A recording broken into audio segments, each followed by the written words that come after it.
John, how are you? I am fine, thank you. How are you doing? I'm doing very good.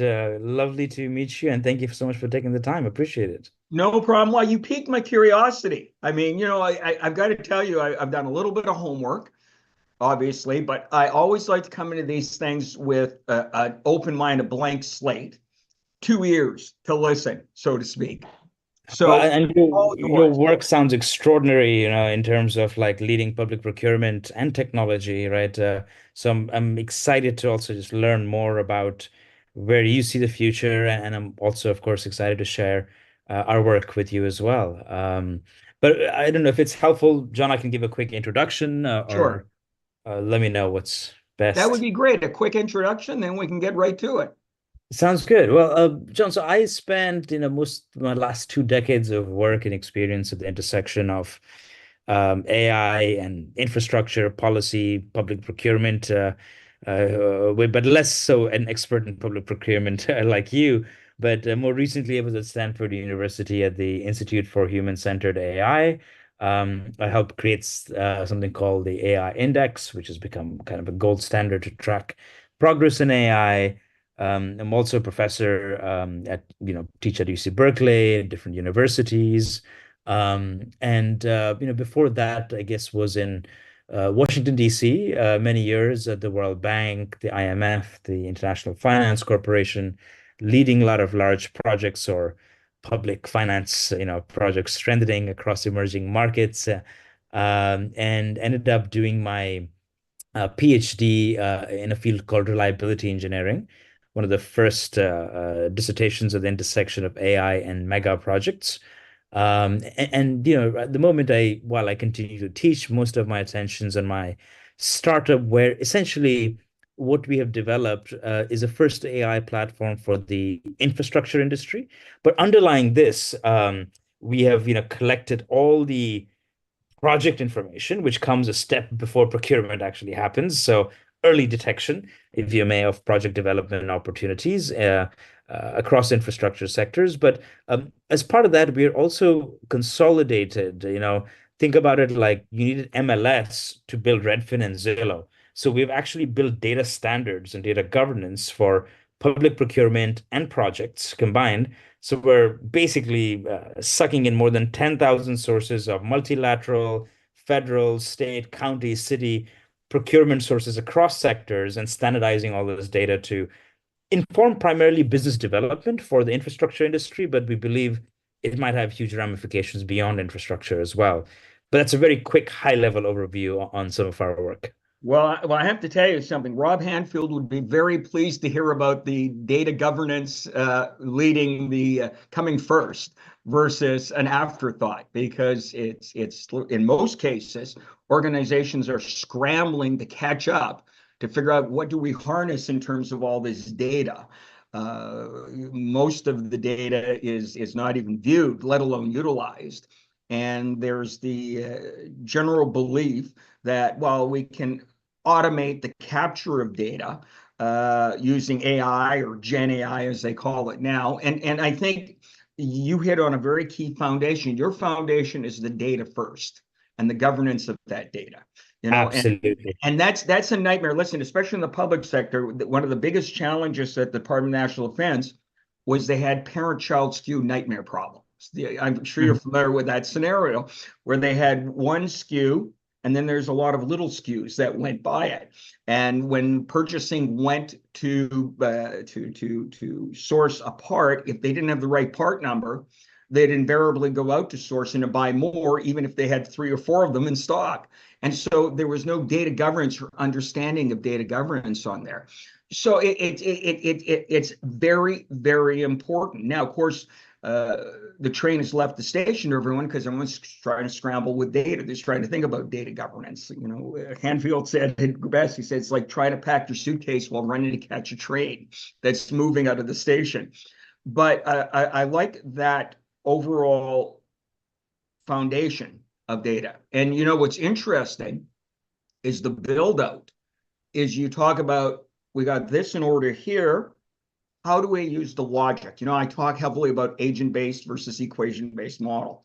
And what you Hmm. have is the equation basis technology trying to come back and do the work without understanding what contributes to that data gathering, what contributes, Yes. what data, and I think you probably know this, the government of Canada's Scientific Research and Experimental Development Program, SHREDS, funded my research in late 90s, early 2000 on something, a theory I came up with called strand commonality, which Hmm. was strands of data which had actually seemingly disparate strands of data actually had attributes that were related and would collectively have an impact. And if you don't understand, and that's where an agent-based model comes in, if you don't understand that, if you can't identify the collective attributes, you're not going to get the best results. So I'll give you a quick example just so you know where Yes. my thought process comes here. Is when I went to the D&D, they said automate our procurement practice, make it faster, make it more efficient. And of course, I go back to the days of the early 80s, garbage in, garbage out. All you're going to do is make a bad process faster when you automate it. I said, so the first question I asked was, what time of day do orders come in?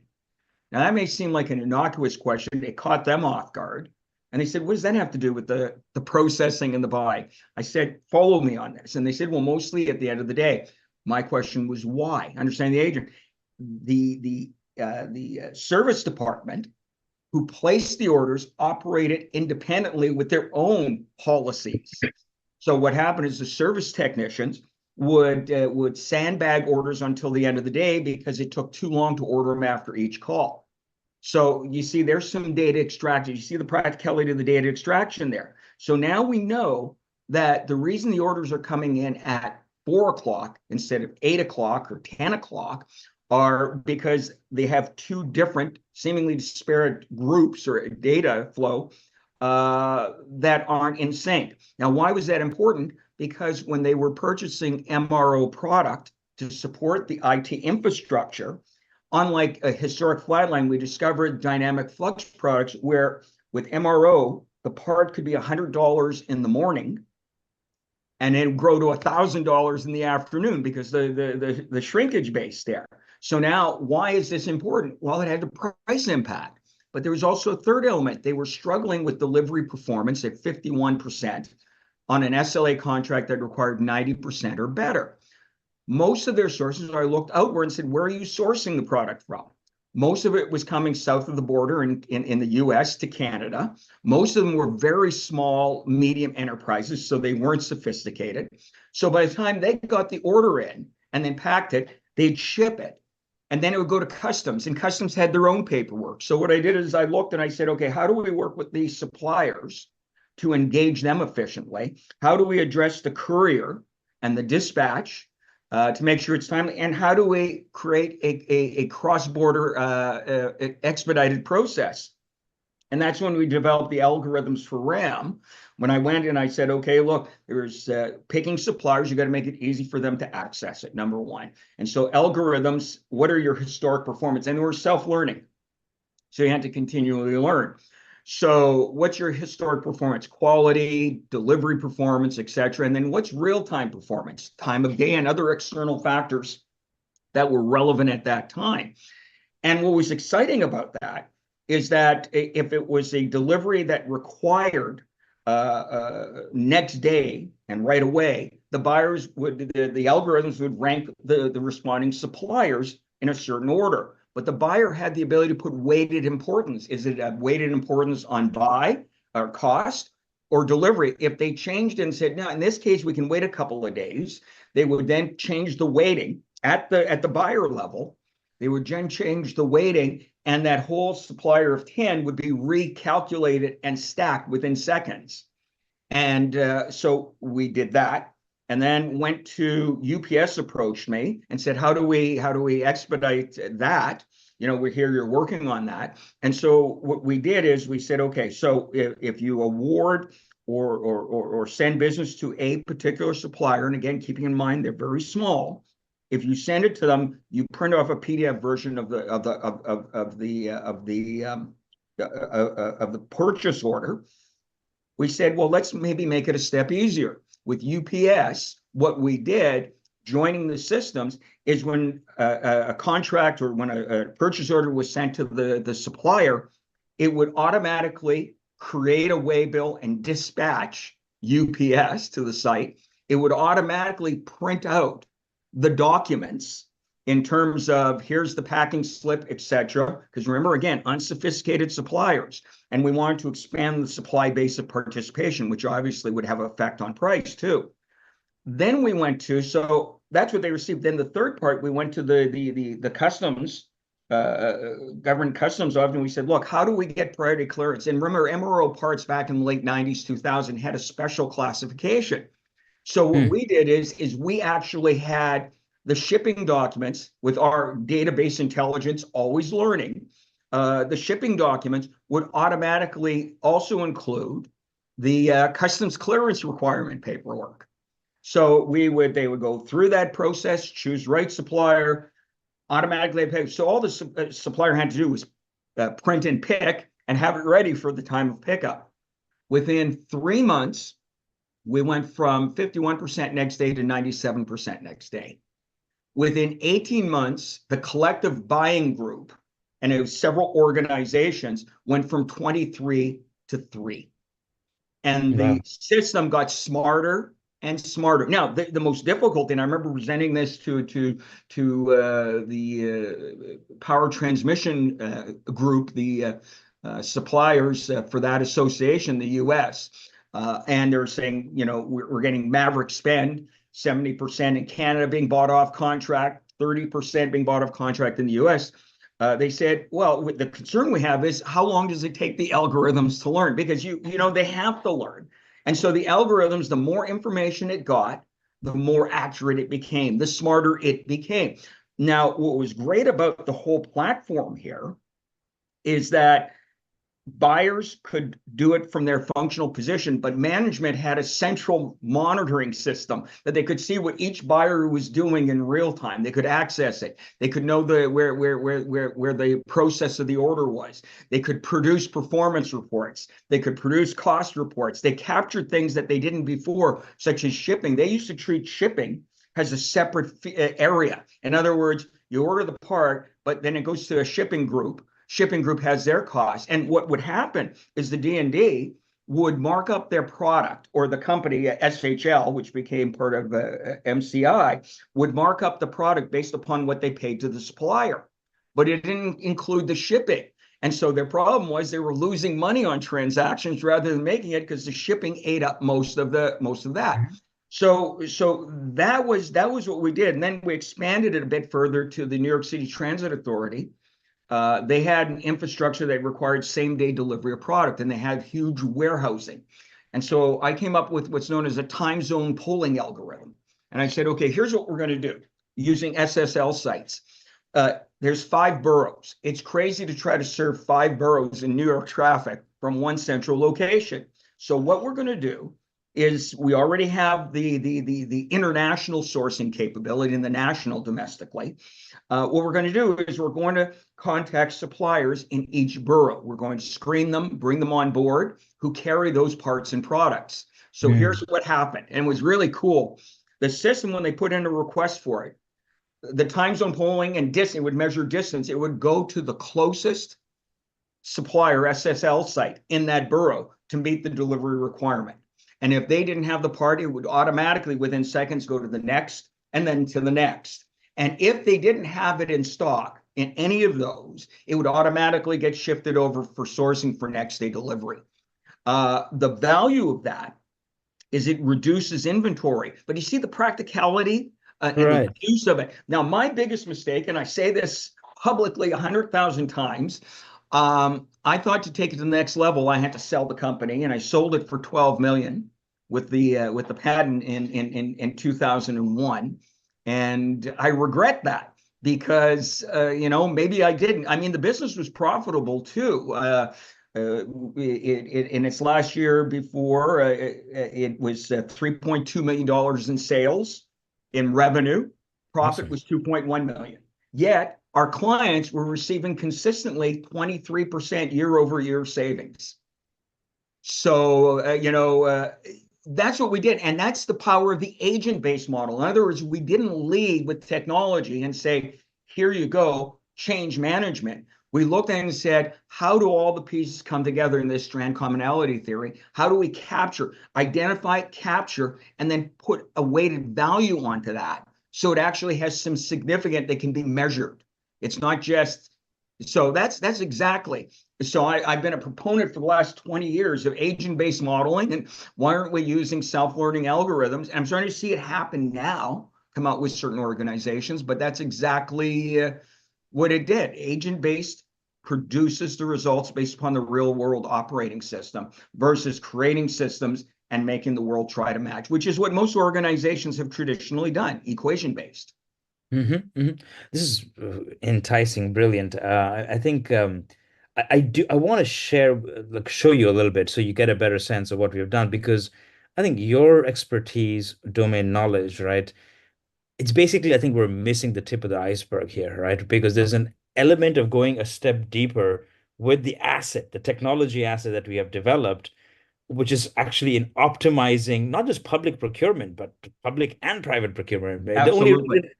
private procurement is behind supplier registration portals, so it's a little bit more hidden, but nevertheless, public procurement is so disparate, right? You go to like Canada versus like California versus New York, everybody has their own procurement standards. Yes. So the fact that we have a real-time pulse of public procurement around the world, right, Yep. from every bit of little contract spending and so there's two types of information at a high level here, John, right? One is the perspective, the future, right, in terms of there we have a sense of 5, 10, 15 years out the projects before RFP comes out for a consultant.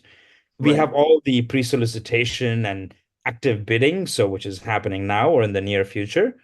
And we've got 60 years of odd history about like who has won what contracts across which sectors. Yep. So I don't know. When you were talking, I'm thinking of that movie, The War Dogs, was it? Where was that right? Yeah, I War think Dogs? what And I feel like this is because we've been so, you can just keep in mind, as I show you shared this with you, we've been so heads down in exactly your New York Metropolitan Transport Authority and like uh, construction companies and suppliers. But an element of what you're talking about, right? The large construction companies want to quickly pulse and get a sense of what is the inventory in their supplier community and supplier network to better optimize, right, their the procurement of goods, services, and possibly beyond. Um, so actually, I'm thinking a step ahead, and maybe it'll be best if I just share with you what we have developed, and yes, yes, please do. Because you're right about the government, in terms of each one has their own platforms, each one has automated the process of engagement.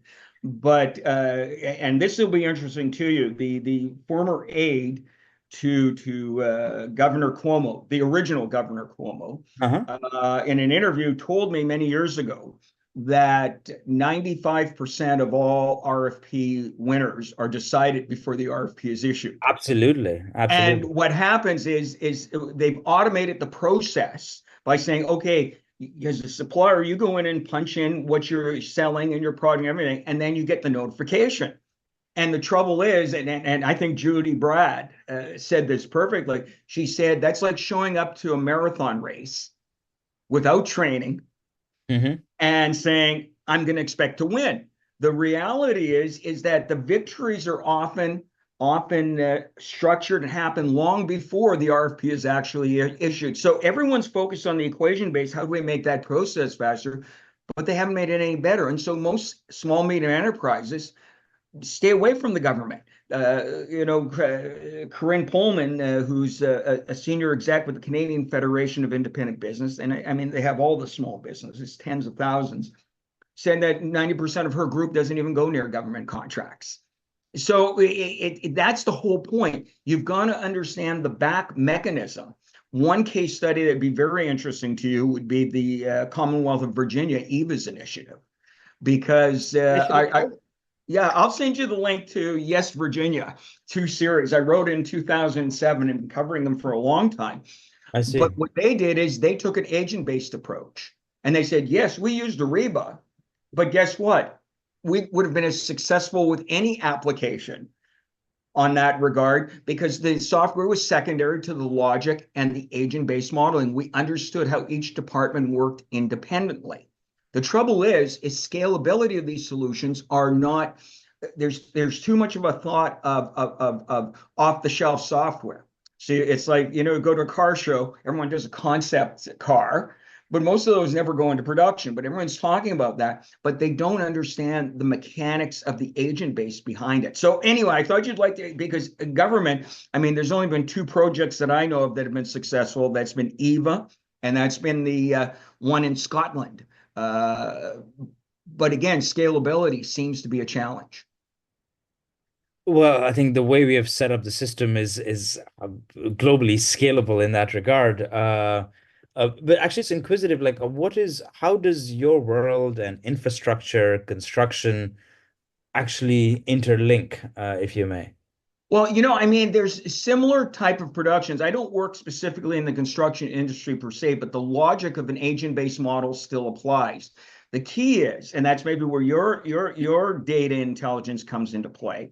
The key is that you've got to understand the strand commonality, the attributes that are related, and their collective impact. You've got to look at it and say, I've got all this data, but what does it mean? Do I have the right data? What is the impact of that data collectively as it goes through? Remember, we ran this application, and after selling the company, it ran for the D&D for many years. It got smarter and smarter, but it was able to adapt. So you need to have that understanding of the inner workings of construction and what data really does matter and what doesn't matter. Because a And lot it's of these things, agent-based model works across direct, indirect procurement, any industry, as long as it's agent-based. I'm inquisitive. This is going to be exciting to get your perspective on like, because I think maybe like we can like with your guidance we can get acquired by SAP or even tomorrow, or but maybe that's not the objective. I think because the thing is infrastructure construction, it's a big chunk of procurement and overall like Yeah. these activities.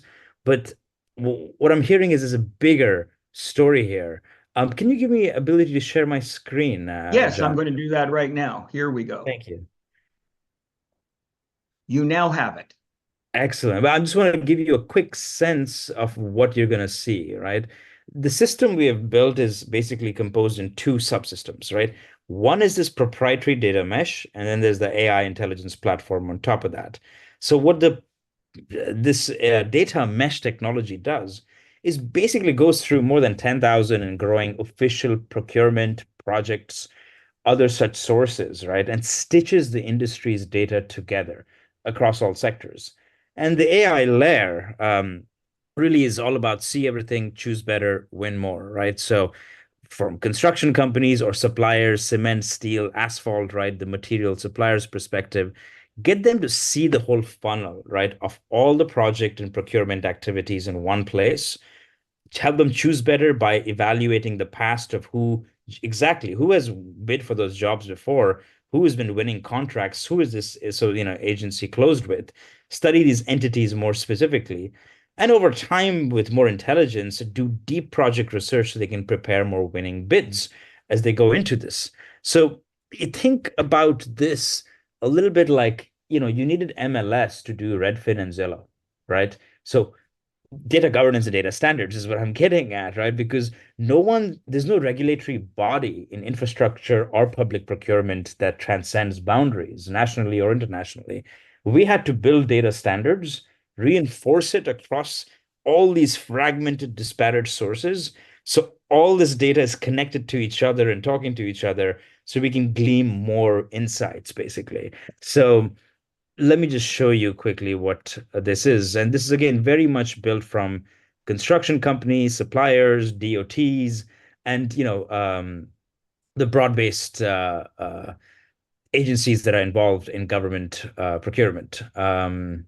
Just give me a second, sorry. That's okay. Now, one of the quick questions, if I could interject here, Yes. when you talk about the data you're capturing and the historic data, which is important, Yes. and the capture of real-time data, let me give you a thought process here. One of the largest high-tech retailers in the US called me down to an assessment of their procurement practice for supporting their infrastructure. A couple of years beforehand, they had implemented what's known as a vendor compression strategy. They said, what Hmm. we're going to do is reduce the number of vendors with whom we deal, which will save us cost of having to manage all of these things. And what we are going to do is get a discount from them. And again, they're dealing with MRO, indirect parts, where the price could come down. And they said, could you give us an analysis as to where we are 2.5 years later? Are we still getting the best deal?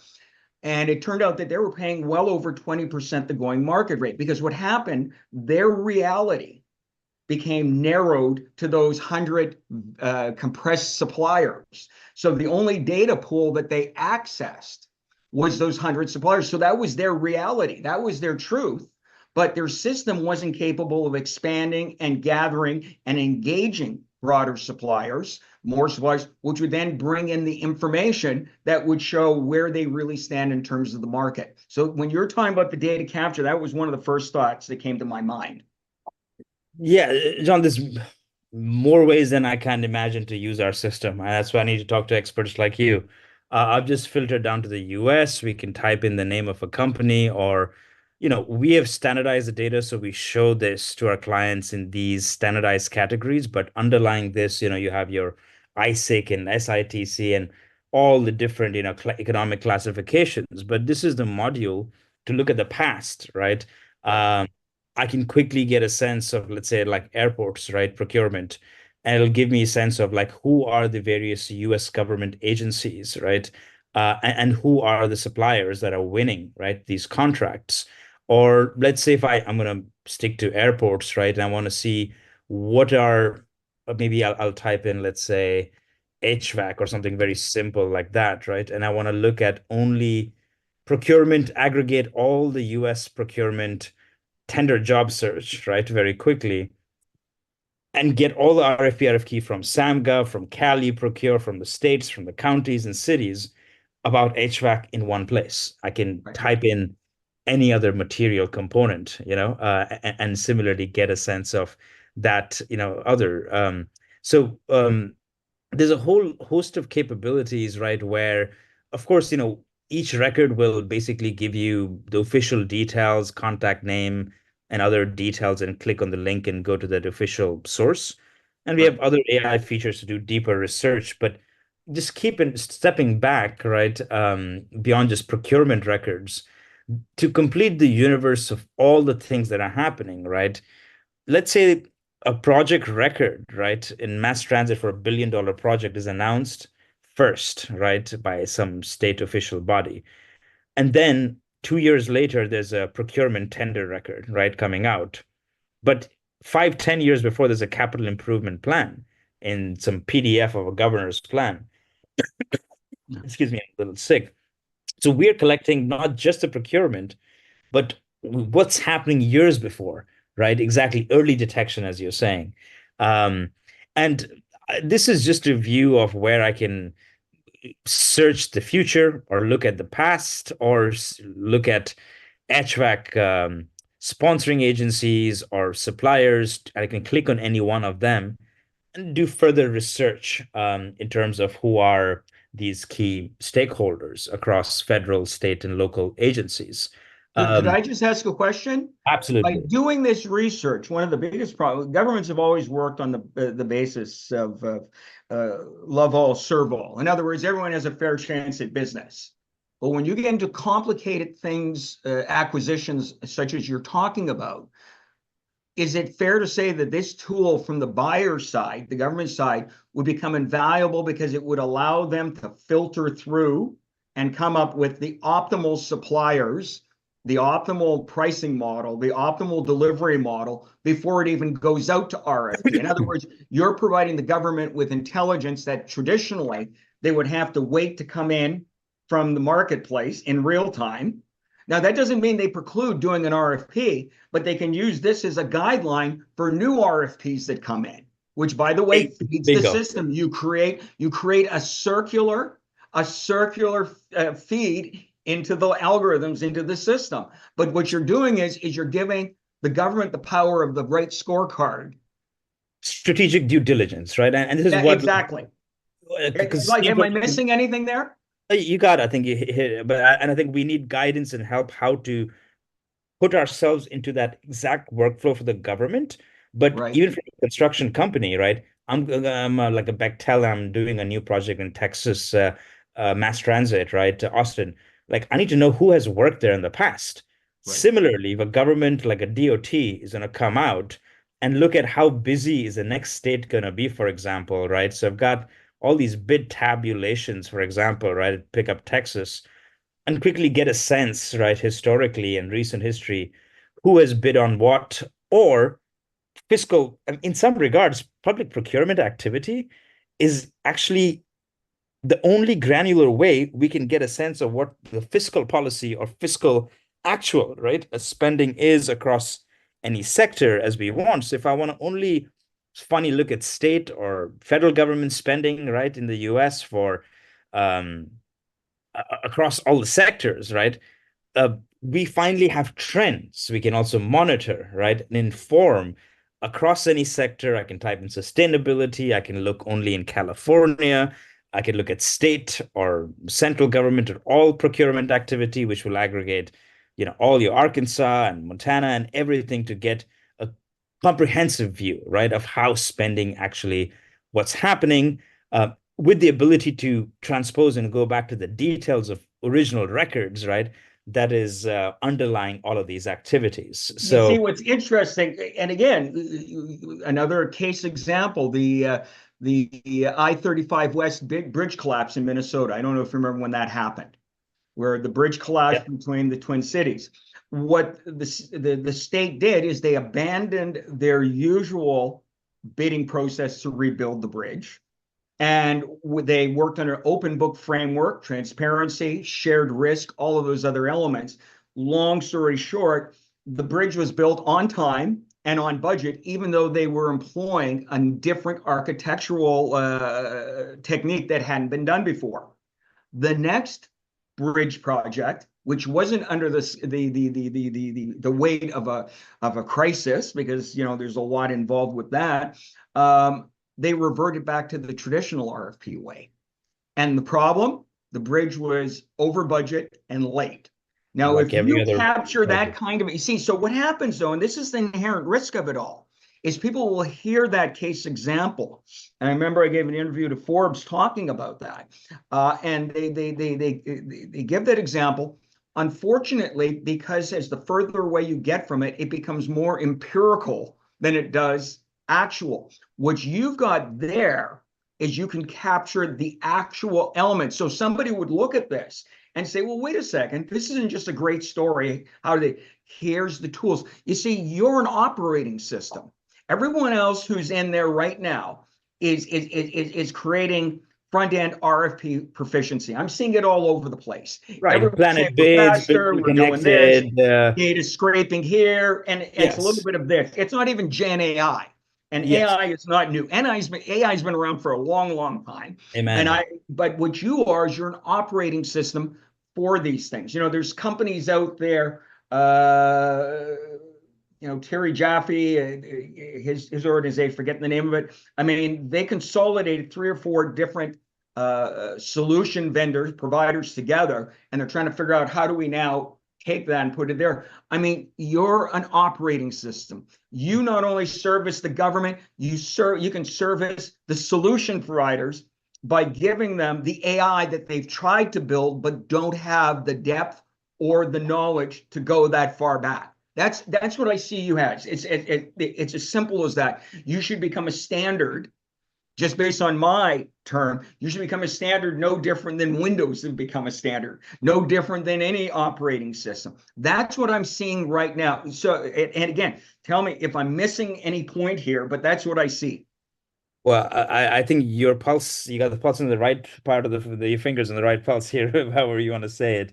Um, um, I know we're running out of time. I would like, there's a couple of areas I think I feel here, right, from your ideas. One is over time, not today, not next month, but there is this operating system, kind of a marketplace, because I don't think we want to become a bidding platform, right? No, Deals are done no, no, no, no, out. no, no. You say you could be, and some governments may use you. The D&D, for example, they operate in a whole different way than the rest of the government. Right. It depends, but you can simultaneously deal with both markets. But I think your bigger play, your scalability here Yeah, is in being that operating system to all the front end builders, the RFPs. You know, I mean, exactly. the To combustion engine, really, before they come out with a bid, they do yeah, their checks and balances. exactly. And to that effect, the question then becomes to you, how do we mandate or where in that workflow for the government, right? And we've talked to like Florida DOT, we've talked to Georgia DOT, spoke to the FHWA, and like a couple of those bodies. But um, how do we think about that government mandate aspect, right? Well, Um, well, yeah, let me put it this way. There's an organization called NASPO. I don't know if you've heard of them. no. Oh, well, anyway, uh, they're all the CPOs for each state across the US. And they have people there are advanced thinking along the lines of, and one of them was with Virginia, since I've covered it, Hmm. got the idea of saying, we understand agent-based modeling. We understand the power of algorithms. We understand all that. I mean, that's just one avenue that I could facilitate an introduction for them to at least see it. Because again, what you want to be able to do is have the government who would say we got to use this for our own thing, and you may get what's known as specialty pockets like the D&D who would use it, but then you're going to get the solution providers who are going to scramble to get your back end operating system onto their front end system, because where many of them have abandoned their AI initiative is at the point where you begin. They did data scraping, they did all of these things, but data scraping in and of itself, I mean, look, I consider ChatGPT to be the current version of my Funkin' Wagnalls in the 60s. Google simplified Britannica. What you've done is you've It's a created the lookup table, intelligence in this basically. area. Uh, Does uh, I want to dive much in depth, so much to peak. Like, listen, and I didn't even show you some of the AI features because I wanted to Right. keep it bare bones on just pulse Oh, of this is a public good starting procurement. point. Good starting point. That was the main essence. But listen, John, I would personally love to involve you, right, personally, right, and brainstorm, strategize how we go to market and even exactly what the strategy is. So if you're up for it, what I'd like to do is involve my co-founder and give you more of a back step back actually Okay. and tell you a little bit more about what our current business, right, model in terms of the companies we're working with. And I think extract your wisdom in terms of how we should step by step position Right. this. Well, let me tell you and your timing for doing this is good. Uh, the What I made a decision last year is I dropped out 90% of my clients because I was writing, guiding, whatever else, and there's just too many. And I said I want to focus on working with 5 or 6 companies who get agent-based, etc. Now, I can't get stock in the company because that would be, for me, it would be like, well, you got a stake in that. I can't get commission or kickback on any sales that I facilitate and introduce, bring you into it. I mean, right off the bat, I can see 2 immediate groups that'll want to see you. So what I charge, just so you know, is a flat fee, $60,000, $10,000 retainer, balance paid out in equal installments over the remaining 11 months. You make millions, that's great. You sell it. Now, this may sound strange as to why I'm just set at that. I'm 65. I've been waiting for this thing to come. I would like to see a legacy because 80% of all initiatives, generationally speaking, continue to fail.